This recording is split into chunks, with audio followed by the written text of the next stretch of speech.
अरे का भरे भैया, ला पानी पिया भैया।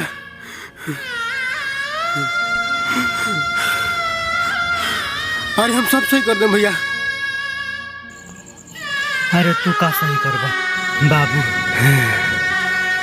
लगता कि अब हमारी जिंदगी ज्यादा दिन के नहीं है। अरे ऐसे ना बोले के भैया, हम अभी जाके दवाई ले आओ तनी। दवाई कहाँ से लेबा दवाई?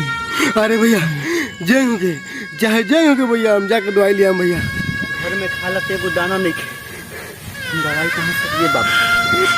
ए भैया तू आराम कर भैया, हम अभी जाके दवाई ले आते हैं भैया। तू सुता भैया, हम अभी आते नहीं। दोस्त, अरे दोस्त हमारे भैया के बहुत तबीयत खराब है दोस्त, कुछ पैसा दे दे दोस्त। पैसा चाहिए? हाँ भैया। भैया हट।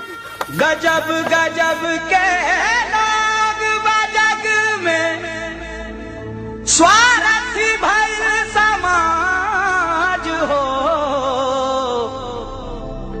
दुख में कहाँ बा केहू संगतिया, ई दुनिया में आज हो।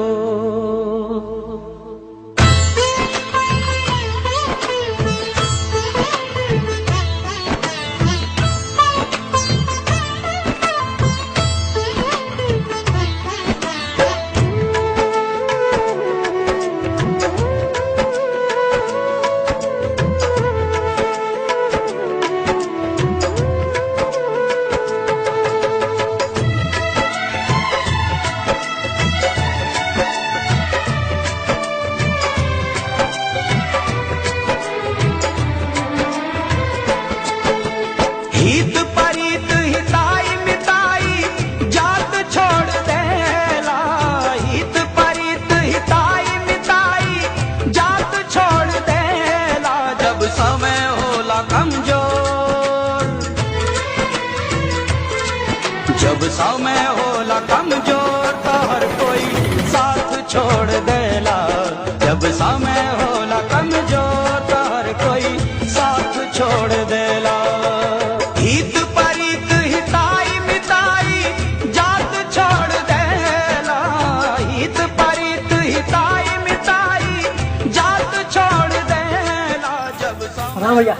कमजोर, अरे भैया पैसा के बात करो ना। जब समय होला कमजोर तो हर कोई साथ छोड़ देला। जब समय होला कमजोर। अब सुना, तू जाना दोस्त पे इतना खासा करता है, एक दिन तू दोस्त तोहरा कामे ना आई। अरे भैया टेंशन मत कर मर्दे, ऐसा कोनो बात ना होई। हमार 10 रुपये पैसा नहीं खे, चल दे भैया। ठीक है, खुश रह बाबू। ठीक है भैया। ठीक है।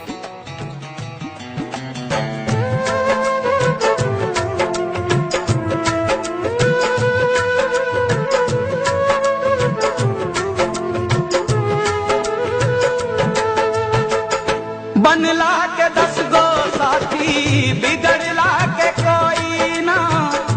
आपन बनैबा कैसे केहू तोहार होई ना।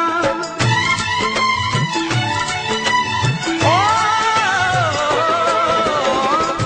बनला के 10 गो साथी, बिगड़ला के कोई ना। आपन बनैबा कैसे केहू तोहार होई ना। धई के हाथ में हाथ, हाथ से हाथ छोड़ देला। धई के हाथ में हाथ, हाथ से हाथ छोड़ देला। जब समय होला कमजोर, जब समय होला कमजोर तो हर कोई साथ छोड़ देला। जब समय होला कमजोर तो हर कोई साथ छोड़ देला।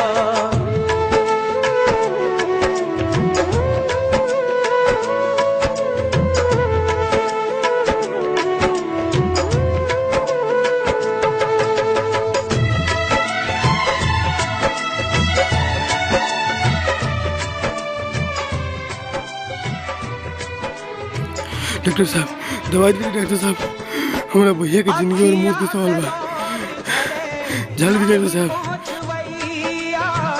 केहू ना सहैया होला के समैया हो